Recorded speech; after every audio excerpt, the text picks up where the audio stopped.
From Washington, the McLaughlin Group, the American original. For over 3 decades, the sharpest minds, best sources, hardest talk. Hello, welcome to another edition of the McLaughlin Group. I'm Tom Rogan, your host.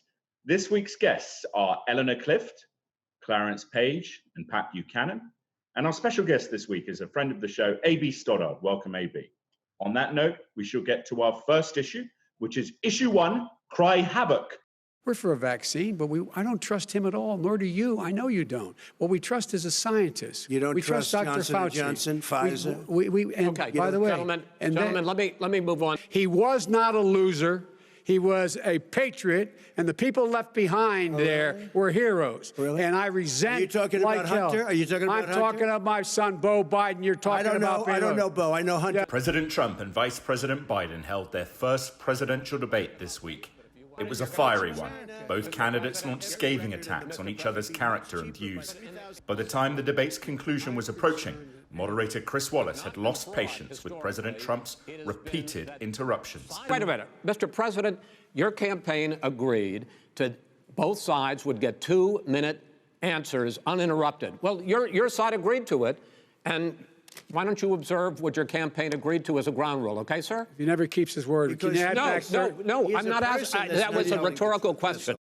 Pat, your thoughts on the political ramifications of this debate. Did President Trump's feisty attitude do dividends for him or earn dividends for him as we approach November? Well, first time it was not a courtly affair that we held last week.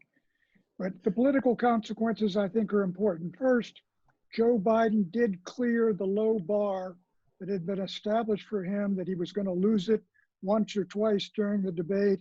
He was feisty, fiery. He gave back a lot of insults to the insults given to him. So I think in that sense, he surpassed the bar. With regard to Donald Trump, the problem is he did make a lot of substantive points. However, the problem was the chaos of the event. The debacle, if you will, is the story coming out of the debate that everybody's focusing on, that and the Proud Boys. So I don't think in that sense you can call it in any sense, although Trump does, with his base, you can maybe call it a draw, but he did not gain. I can't think of anybody who would have moved over into Trump's camp as a result of this.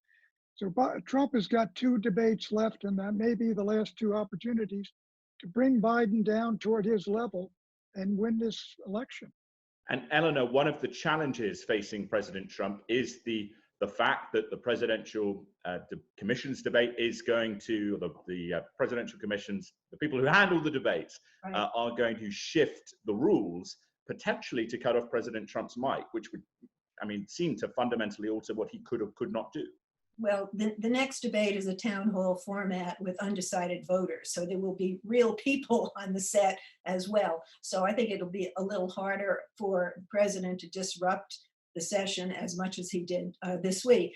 And the Trump people are also saying you cut off his mic, you're interfering with his free speech, and they're threatening to walk away from the debates, which they're not going to do because, as Pat points out, these are the next 2 debates are really the only 2 obvious chances that the president has to reset the narrative. If he went in there with the goal of trying to win over suburban women, it didn't work. He went in there losing, he came out of there losing. And I agree with Pat that Biden cleared the bar, the low bar that Pat helped set for him. He showed that he has the physical and the mental acuity and discipline to be in the ring for 90 minutes with somebody who behaved like a punch-drunk fighter on the ropes. And the closing minutes of bringing up the Proud Boys, I don't see that as an asset for the president or for the country, frankly. He has given a call out to a far-right extremist group that is armed, that now see him as their ally and have adopted his words, the infamous stand back, stand by, as part of their rallying cry. So if there's any strategy to this president's performance at that debate, it's that he wants to just blow everything up, discredit our electoral process, discredit the votes. So I think we're in for some tumultuous times here, and Biden has to just hold steady, and America has to vote. Okay, AB, do you think one of the potential opportunities for President Trump here is if he listens to his campaign team, in the sense that, at points in the debate, he did reference challenges potentially for Joe Biden, the dealing with the far left of the party, some of the other policies that Joe Biden has presented, Hunter Biden, for example, and yet seemed unwilling to let Joe Biden try and address those points, consistently interrupting him. And the reason I asked that, one of a White House friend of mine said, we're just trying to tell the president, keep on message instead of kind of losing it in a way. I mean, how do you think President Trump will approach the next debate? The idea, that he came into this debate this week with was to dirty up everybody. And that by bringing Joe Biden down to his level, by creating all this chaos, he would provoke Joe Biden, and he did. And Joe Biden dirtied himself in the pig pen. He called the president a racist. He told him to shut up. And in some focus groups, voters did not like it. Obviously, on balance, it helped Biden. He raised a record sum of money. He registered new voters. He got 60,000 new donors in 24 hours. Clearly, he had a better night. But he still got dirty in the pen. And I imagine that the president is still going to try in ways to keep to that strategy, which is to blow up the election, blow up the debates. I mean, the clip you played, Tom, of him barking about Joe Biden's addict son while he talked about his dead veteran son who died of cancer was the most repulsive moment in any debate in American history. But because the president was able to keep screaming about other stuff, he was able to make that not the headline and to make it obviously about the Proud Boys and other things. But keeping him on message and keeping him on Joe Biden is really hard to imagine. Clarence, your thoughts? Well, AB, I certainly agree with you on just about everything you said there. I was wondering what Mr. Trump was going to do in this debate, since he doesn't really know the issues and doesn't bother to listen to briefings or do much reading beyond watching Fox News.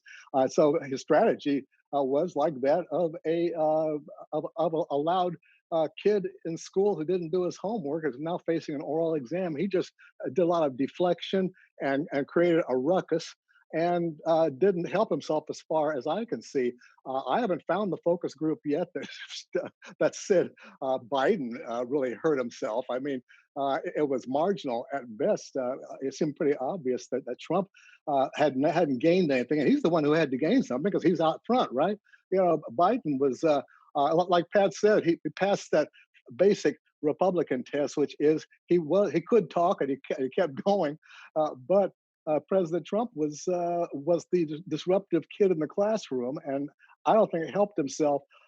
And also now he will at least be a little more accustomed to how Trump operates, which is loud, boisterous, and interruptive. I think for the first few minutes of that debate, Vice President Biden looked a bit off guard or off balance, but he began to catch up. But the problem was you couldn't hear anything. Finally, we know President Trump used to watch the McLaughlin Group. I think he got the wrong lessons. I mean, one thing we've learned is if you're all shouting at once, nobody can hear it, whatever you've got to say. And that was what happened. We lost a lot of substance in that 90 minutes. So Eleanor, you go first, and we'll do a quick round. I actually heard plenty, even though there was a lot of crosstalk. And the two subjects you raised, Tom, about whether Biden had addressed the charges that he's a left-leaning socialist and whether he had gotten any of his message across about his son. He did both of those things. The president said, your party is going socialist. And Biden said, for now, I am the Democratic Party. I helped write the platform. I endorsed the platform, every word. And that was his response to Trump's attack on his son Hunter was really compelling. He said, my son has drug problems, had a drug problem. He's better now, like a lot of families. And he said, but this isn't about my family or your family, Mr. President. He didn't say Mr. President, Mr. Trump. It's about the families of America. So he did, on occasion, look into the camera and make his case. And he returned consistently to the Affordable Care Act and the 200,000, which is what he was supposed to do, and he did. And that's what this election is about. The coronavirus is really Trump's biggest enemy. He hasn't been able to get it under control and shows no interest in doing so. So Pat, your concluding thoughts, and going back to this Hunter point, one of the things that, again, this person I talked to said is that, it doesn't look good when you have the son of the vice president traveling all these junkets to China and getting money, and yet President Trump decided to essentially, I think for most Americans watching it, almost deride Beau Biden's service to the country. I mean, what do you think is going on in his head? Well, I think that as Clarence said that Joe Biden came in there unexpecting Trump to go after him. If that's the case, he's been in that basement too long, a number of years. But let me tell you, this is like a boxing match. Trump is like Jake LaMotta, raging bull. He's going to come out. They say, here's what you do. You stay around for the first 3 rounds, but tire him out, etc. He doesn't do that. He comes out raging. Biden, I think, was well programmed. He knew what was coming, and he did what he had to do. At the same time, he's a human being. And while AB suggested he dirtied himself up, in a way, there are people who say, well, he ought to give it to the guy in the same way he's getting it. This is where the fight goes. That's how you deal with it. But I think Trump's strategy is he's got a lot of excellent points to make. If he will stay focused and drive them home and not get distracted from them. But part of his problem is he doesn't have a real game plan, or he doesn't follow a game plan. AB, very quick. Yeah, I just want to say it's fun to focus group Pat. He wants Biden to fight back with the schoolyard bully, but I did see a lot of focus groups on video, and I read a lot of answers, and unfortunately, Trump succeeded in really making it a bad night for Biden as well, among a lot of voters who just said, well, I don't know, he shouldn't have called him names too, and I didn't hear enough policy, and it wasn't really about me. And so instead of giving Biden a break over the fact that he was sort of a victim of Trump destroying the whole process, they blamed both of them. And I think that is going to be something Biden has to keep in mind at the next debate. Yeah, Clarence, very quick, Clarence. Well, it's a lot like the classroom again. If you got 2 kids fighting and you separate them and you punish both of them. That's kind of what the audience does. But like I said, Trump was the one who's got ground to make up, and still does, as far as we know, in the polling. And I don't think he helped himself. Biden can afford to learn some lessons, like Pat says, about how to take a punch without losing control of the dialogue, such as it is. Okay, let's move on to issue 2, ACB. Let your senators know how strongly you feel. Vote now. Are you gonna pack the Make court? sure you, in fact, let people know He doesn't want you're a to answer the senator. question. I'm not going to answer the question. Why would you answer that because question? the question you want to put a lot of new Supreme Court justices, radical left. Will you shut up, man? Listen, who is President Trump and former Vice President Biden clashed over the president's nomination of Amy Coney Barrett to replace Ruth Bader Ginsburg on the Supreme Court. A federal appeals court judge, Barrett is widely respected for her legal mind and character. But Democrats say that Trump is wrong to push Barrett's nomination through right before the election. Democrats are warning that if Trump succeeds, they may seek to pack the Supreme Court if a new Democratic Senate is elected in November. Biden has refused to rule out packing the court. Eleanor, I wonder whether the Roberts Supreme Court would even allow court packing on the balance of powers provisions of the Constitution. But how do you think Democrats should approach the hearings with Amy Coney Barrett, who, regardless of her jurisprudence, is seen as a person of character and intellect? Well, first of all, I think the reaction to her nomination has been rather tepid. It wasn't the home run that the president thought it would be. The Democrats are going to do their due diligence. This is a very controversial appointment because if confirmed, she would tilt the court. She would give a supermajority to the conservatives. Information is coming out. There's a letter has surfaced that she signed as a law professor in 2006, a letter condemning abortion rights and saying Roe v. Wade should be overturned. She didn't reveal that when she was questioned in 2017 for her seat on the Seventh Circuit. Another vulnerability that she has, which she also didn't disclose in 2017, is her affiliation with a group called People of Praise, which is I would say, a charismatic Pentecostal fringe group that came into being in 1971. So there are some things there that people need to know about her, and the Republicans are trying to compress this into a very short timeline. Okay. So we'll see if they can pull that off before the election. Pat. Tom, for conservatives, this is the culmination of a 50-year battle to make the Supreme Court constitutionalist once again. And I think the ceremony on Saturday with President Trump in the Rose Garden was one of the best in which he's been involved, one of the most dignified. And we've got someone on the court or headed for the court now who I think is not going to be stopped, who's got enormous qualifications, real brilliance, fine woman and mother, 7 kids, couple of adopted kids from Haiti. I don't know how they stop her and attack her. I think she's going to go in the court, and they better stay away from her character, I think, in Catholicism, because doing the Brett Kavanaugh number on her would be a grave political mistake. AB.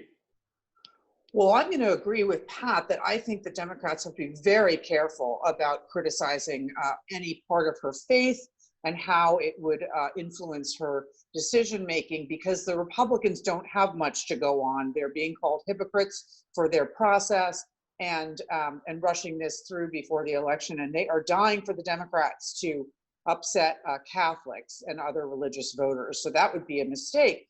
But they are not going to treat her like Brett Kavanaugh, because Brett Kavanaugh was accused of dogpiling someone in high school at a party in a drunken rage. And that's not going to surface for Amy Coney Barrett. She's lived an exemplary life. She is a great American story. She's an inspiration for working mothers. She's a woman of upstanding character and, again, very inspiring story. They're just going to have to wade through the issues that Eleanor describes very carefully, focused on healthcare, as they've indicated they're going to remain. Some stuff on guns and Roe v. Wade, but they're going to have to do so with caution. We are not going to see some crazy scandal surface about this woman. And they know, by the way, that this cannot be stopped. Clarence. I agree with AB. I didn't think it was worth it to go after Kavanaugh the way they did right before an important midterm election. We're still debating how much of an impact that had on the Democrats' failure to win the Senate, if they had a chance to begin with. They kind of erased it with the backlash. And the backlash comes, Pat is hinting at what's going to happen. Even just mentioning religion, you're going to have people saying, anti-Catholic. It's going to happen.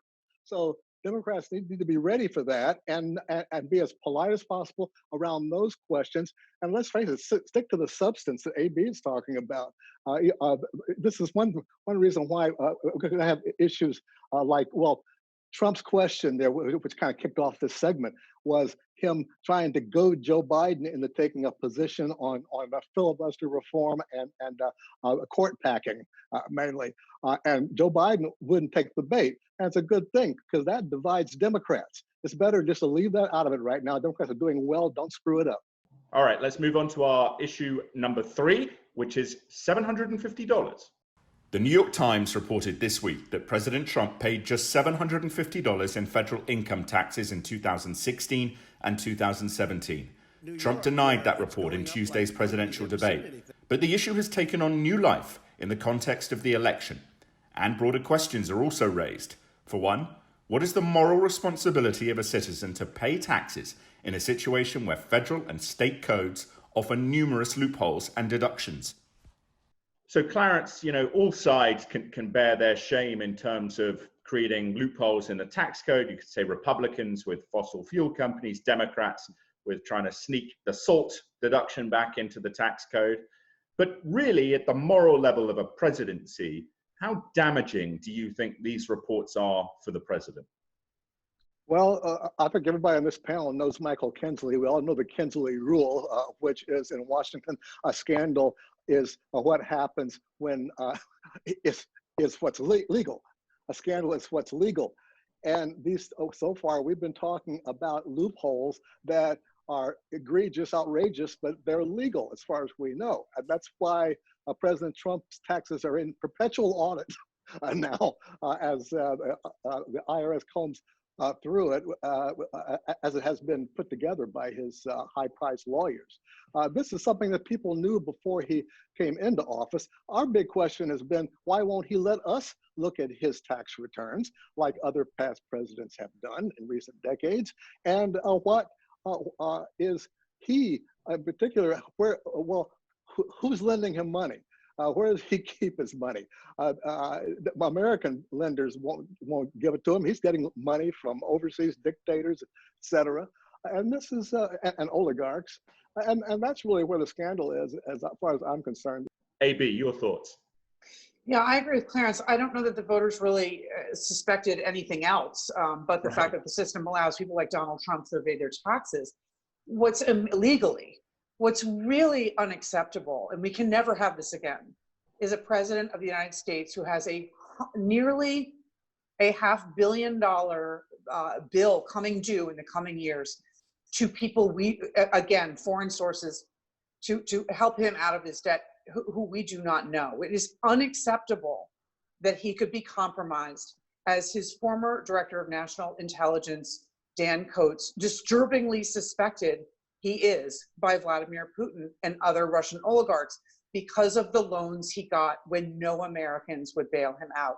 This is just not the kind of thing that we can have in our system. You have to show your tax returns. We have to know who's paying your bills, and what the president could be doing in the days right now and the weeks and months ahead and the years to come to try to pay that bill is something the American people really need to know. And yet, you know, Eleanor, quite a lot of conservatives might say that actually, you know, in 2016, this is one of the reasons they like Trump at that primary debate where he said, yeah, you know, I don't pay much taxes because I know how to play the game. Let's change the game. You know, how do you respond to that? There's a difference between tax avoidance and tax evasion. The president is locked in a battle with the IRS over a $72 million deduction that he is claiming on $1.4 billion of losses in 2008, 2009 that the IRS is questioning. $700,000 in consulting fees to his daughter, who was a full-time employee of the Trump organization, doesn't pass the smell test either. So yeah, he's taken advantage of lots of loopholes, and the tax code ought to be cleansed of them, but that's not going to happen anytime soon. The bigger problem is what AB put her finger on, and that is the over $400 million, I guess, he owes personally, and then more than $300 million in loans that are coming due over the next 4 years. He has a powerful incentive to be elected president so that he doesn't get foreclosed on. And it's fair to ask the question, that green light he gave to President Erdogan in Turkey to go after the Kurds, is there some connection to business that he does in Turkey? These are legitimate questions that he should answer, and certainly, as AB points out, future presidents will have to. I hope law is passed. Tom, this is not a moral issue. It's a political issue. The Trump should have let these returns out if he knew how little he paid in 16 and 17. He should have dumped them out himself. But look, people, let me speak as a public accountant for a year in my father's firm. For example, you put $100 million in a real estate investment, build it all up, furnish it, open it all up, and you've got a loss of that, and you take a loss of that, and you can carry the loss forward to other years, and it's an IRS and congressional incentive for economic activity and building and risk it. And so Trump could have explained this quite simply if they'd brought it out at a particular point when he was least vulnerable, or some Friday afternoon brief the White House press corps. And very quick. Yeah, he's not a real billionaire. That's what he didn't want out. And the fact that he's flying, before Air Force One was flying around on private jets and living this high life, basically on borrowed money and leveraged money, I should think that would give some people pause. Okay. Those of us who actually pay taxes. Nobody thought he was a day worker. Yeah. All right. Predictions, Pat. Predictions. Predictions. Tom, there's a battle going on, almost a little war going on in Armenia, between Armenia and Azerbaijan over Nagorno-Karabakh. The Turks are moving behind the Azeris, and that could force the Russians to move in behind their They're embattled ally, the Armenians, and that could bring a lot of folks to the table. So I think this is going to get more serious before it gets better. Eleanor. Another debate next week, the vice presidential debate between Kamala Harris and Vice President Pence, I think will be a welcome respite between the Trump appearances. Whatever you think of Pence, he's principled, he's straightforward, he has skill in broadcasting, and Kamala Harris will go after him as the head of the coronavirus task force. What did he know and when did he know it, especially with his former aide, Olivia Troy, out there making the case that they were asked to basically doctor the CDC's recommendations. AB. Well, I do think that President Trump is going to show up at the next two debates. I think he will show up in a calmer state for sure. But I still believe he's going to stay on offense in both debates, because that is what President Trump does. He does offense. Okay, Clarence. I think the Dunham investigation is going to be the Benghazi of our time. In other words, it's not going to go anywhere and will evaporate after Trump is out of office, especially if he doesn't get reelected. Okay, I predict that we will see in the next couple of weeks leaks about what the Russians were up to with Alexei Navalny in the days and the day of his poisoning. Thank you for watching. We'll see you next week.